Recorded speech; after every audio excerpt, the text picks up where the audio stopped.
Nagsimula sa simple na pasulyap-sulyap, nagpapapansin sa'yo. Umabot sa palitan ng mga mensahe, kilig na kilig ako.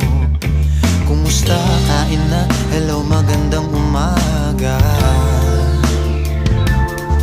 Ingat ka, pahinga, huwag kang masyadong magpupuyat pa. Naramdaman ng puso na dahan